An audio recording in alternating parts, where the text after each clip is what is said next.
dark and difficult times lie ahead. Soon we must all face the choice between what is right and what is easy.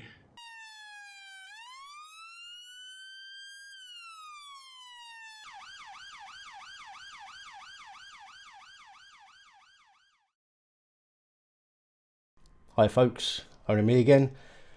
So first and foremost, before I get started, somebody left a comment on one of my last videos suggesting that my beard looks a little bit darker than it used to. Now, at the risk of the ridicule and the piss taking, shall we say, I have dyed my beard, yes. Okay, not only that, excuse the state of it, but I've also dyed my hair. It's something that I always promised myself I wouldn't do. However, looking in the mirror every morning and getting greyer and greyer every day was depressing. So I thought, give it a crack. And to be honest, I quite like it. The reason I'm wearing a hat is not to hide the hair, it's to hide, well, not to hide the colour, but it's to hide the state of it. So I wanted to get that out of the way first of all. No doubt I'm going to get some funny comments in the description below. Second thing is this thing right here is a brand new mic. At the cost of almost £300, I decided that I wanted to make sure that your experience of watching the videos is as good as I can get it. And you know, the fact is I'm probably making about £20 a month, if that, from YouTube.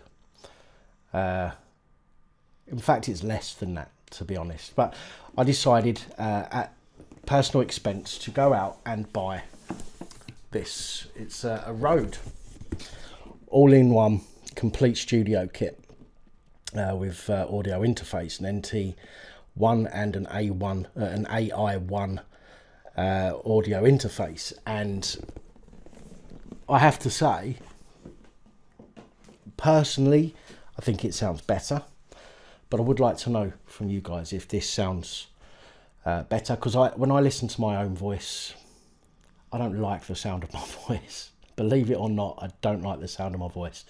But if this is coming across a lot clearer, if the sound is easier to listen to than my previous videos, then please let me know in the description below. Cracking on. The point of this video is that yesterday, even though I'm still suspended from Twitter, even after multiple emails sent to them, I still get notifications on my phone. Yesterday, I had a notification from the National Police Chief Council. And I opened it up and it said, we've today commissioned an urgent review of officer safety from training to equipment to criminal justice outcomes. You can read more about our decision here, and there's a link. So I clicked on that link and it took me to this page. Now, I've got to be honest, this page doesn't say a lot with the content, but it says a lot with regards to the reason. I mean, this to me could well be the precursor to a more militarised police force. Now, I understand that the police are under attack. More recently, we've seen attacks on police, horrific attacks on police, which I do not condone. No matter how much I dislike the uniform, no matter how much I dislike what they stand for, they're still people, and they shouldn't be attacked in the way that they're being attacked. Okay? Do not agree with that at all. Violence in any shape or form, unless you're fighting for life, violence should not be necessary. But it is.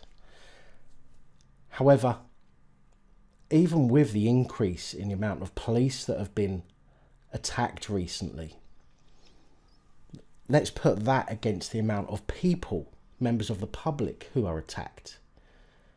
And I'm pretty sure, although I don't have the statistics, the amount of police versus the amount of members of the public being attacked is going to be minuscule in comparison.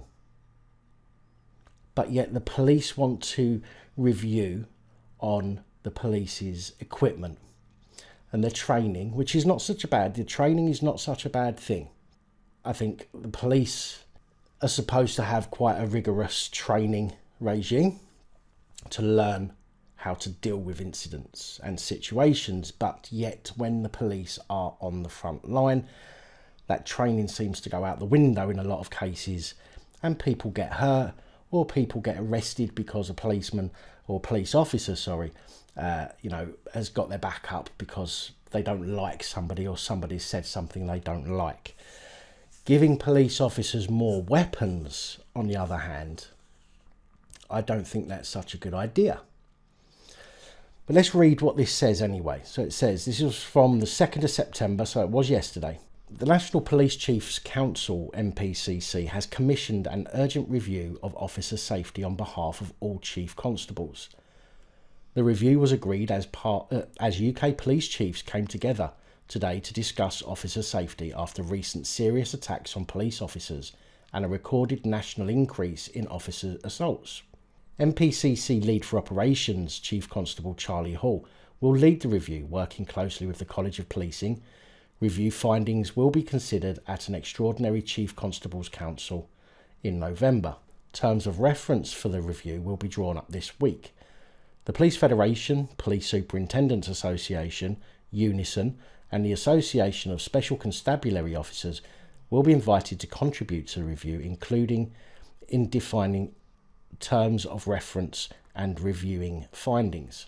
The review will hear from officers about their experiences and will gather all available evidence and research. It will focus on 5 key areas: officer safety training, equipment, deployment and operational planning, investigations into officer assaults and the care provided after an assault, and the response from the criminal justice system and the extent to which it is providing a sufficient deterrent.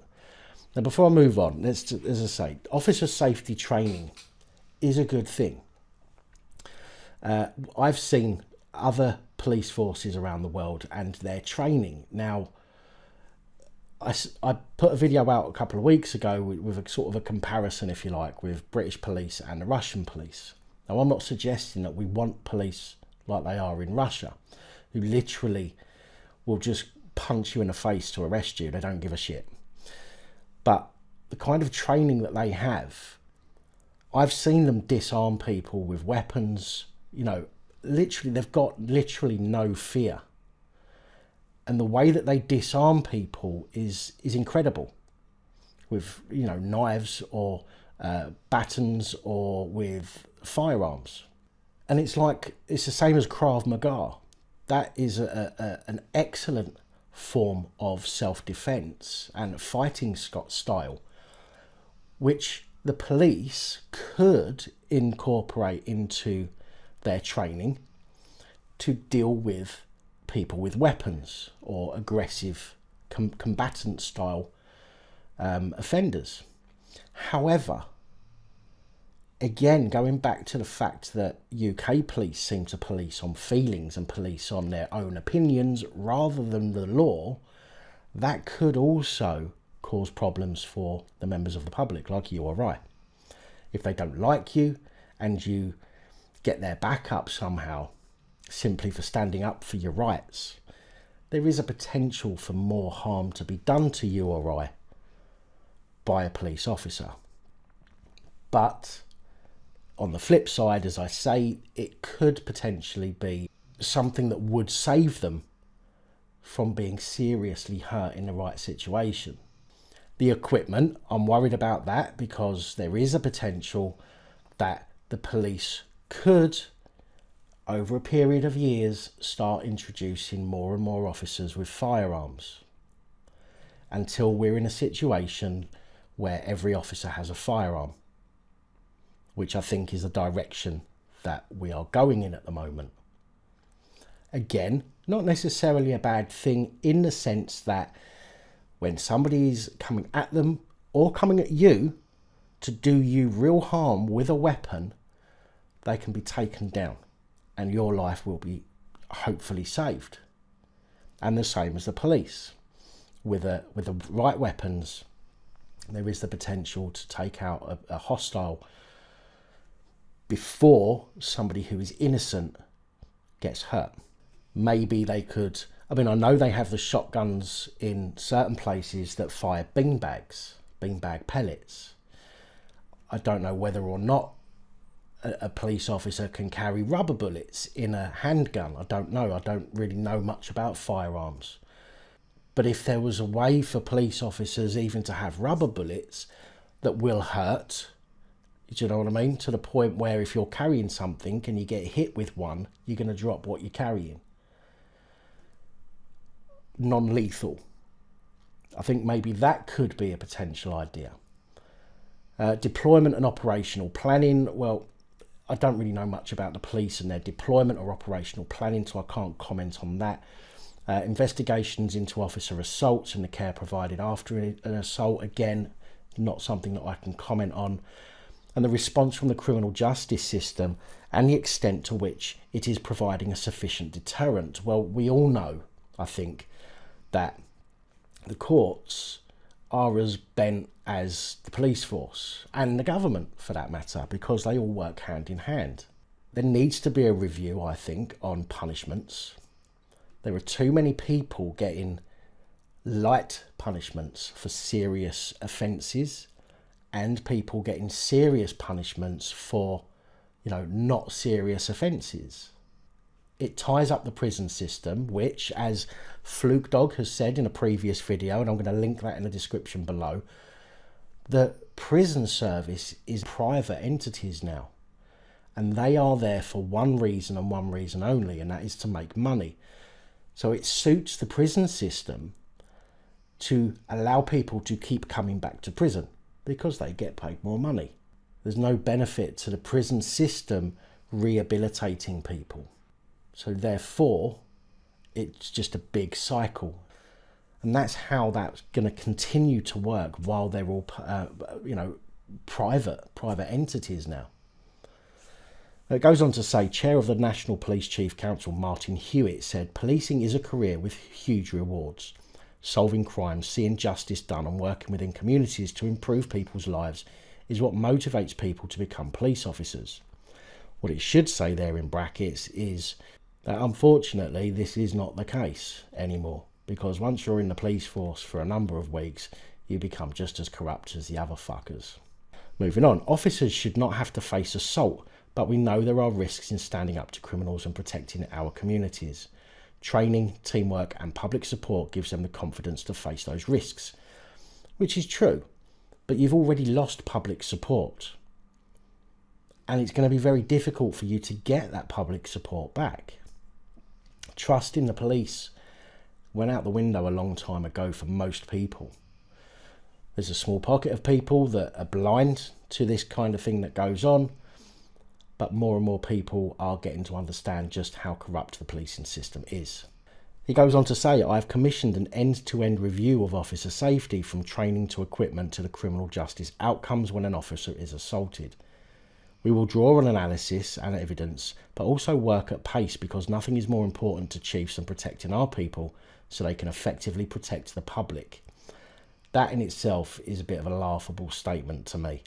Okay, as somebody who's been on a receiving end of the police and, running the channel that I run, I see a lot of how the police don't necessarily protect the public. I phoned the police the other day because of some abuse I was getting on Twitter. Now, don't get me wrong, I'm not a fairy, okay? I wasn't scared. I'm not scared. The reason that I'd done that, the sole reason that I'd done that, was to see how I would be treated compared to a protected class phoning the police and asking them for some help. And I was told in that phone call, "So you're just telling me that you've got better things to do?" In essence, I'm not trying to use that language, but... So you can see why I don't believe that the police actually care too much about the public. And when the police do go up against, criminals that are intent on doing people harm, most of the time they're protecting themselves, not protecting the public. And they have to protect themselves because they are put in that situation. They are told to go and face that situation. So then they're protecting themselves, not the public as such. Now, it goes on to say, the review will complement the work every Chief Constable does to regularly assess the threats and risk in the force and ensure officers are properly trained, equipped and supported. The experiences of officers themselves will be central to the review, and we will work closely with staff associations representing officers, staff and volunteers. Now, just here's one for you. I said this in a previous video. Why are the police not wearing the helmets that they used to wear anymore? The hard helmets that, you know, were there to stop them being hit over the head and hurt. The simple fact that the police force has allows officers to be really casual now is their own fault. They wear stab-proof or bulletproof vests. Yes, their arms, their legs are exposed, their head is exposed. But why take the helmets away? Why allow the police to walk around without something on their head as protection? It seems ridiculous. I mean, for example, the police sometimes wear gloves. In America, you see them wearing gloves all the time, and it's hot in America, generally. We don't necessarily see the police over here wearing gloves. Now, an idea for you, officers, is maybe you can get some of those knife-proof gloves, like the metal chain link gloves, or fabric-coated chain link gloves that will then protect your hands. The advances in this kind of technology surrounding things like that are incredible. You can get gloves that fit really well nowadays, and they've got cut-proof material. Perhaps that would maybe help in preventing some of the damage that's done to people. Maybe because a life is worth a lot more than uniform. Maybe the trousers could be made of similar material. Meaning, and if they wear their helmet and they've got, cut-proof gloves and cut-proof trousers, and they're wearing a stab vest and the helmet, then the only things they've got to protect really is going to be their face and their arms.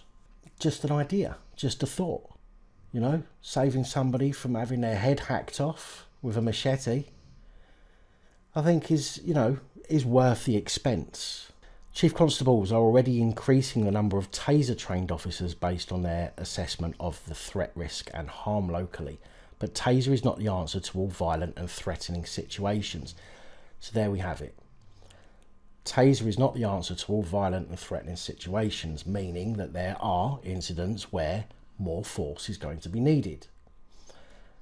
Now, if this is the police's precursor to fully arming every police officer over the next few years, which is not going to be good for us, not going to be good at all, then I think that, the police and we need to try and come up with alternatives. As I said earlier in this video, if the police have firearms that fire rubber bullets and only rubber bullets, yes, if you catch somebody in the wrong place, it might cause them a serious injury. However, it's very unlikely somebody's going to die from a rubber bullet. But it should have enough stopping power to stop somebody from doing you harm. And the last part, I'm determined this work will provide considered recommendations on what more we can do to protect our frontline staff, respond as effectively as possible if they are assaulted, and push for justice to be done. I agree that justice system is terrible. Laws have been made to punish people for having an opinion.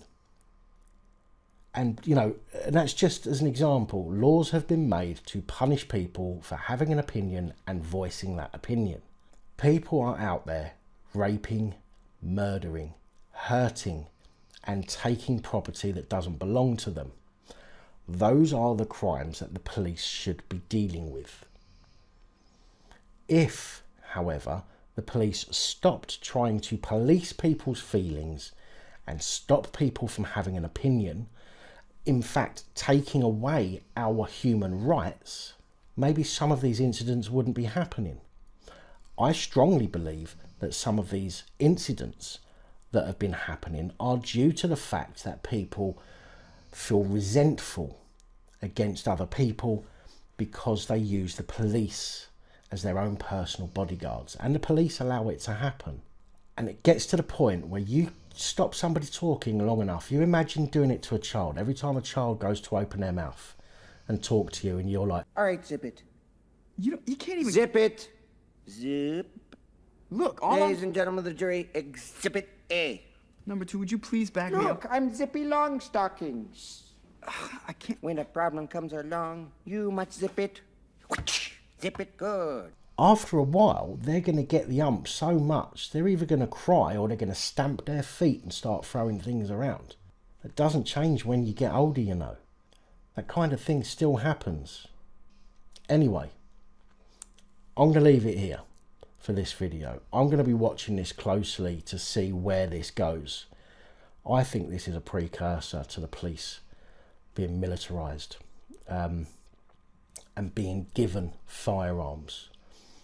I hope that if they are given firearms, there is a way, as I say, that they can carry weapons with rubber bullets that are not going to kill people, because that's not their job to kill people. But the weapons can be used to disarm somebody, to hurt them enough to disarm them, for the police to move in and arrest them without considerable threat to themselves. I honestly think that giving the police more weapons, or weapons that have the potential to kill a lot easier, and with the piss poor training that they already have in self-defense, I think that will just lead to them pulling their weapon more and more and more, and people are going to start getting hurt. And it's not a country that I want to live in where that happens. So I hope this video has been insightful. As I say, I will keep watching this to see what happens. I think we are going to see militarisation of the police, if you like, the weaponization over the coming years, and I don't think that it is going to be good.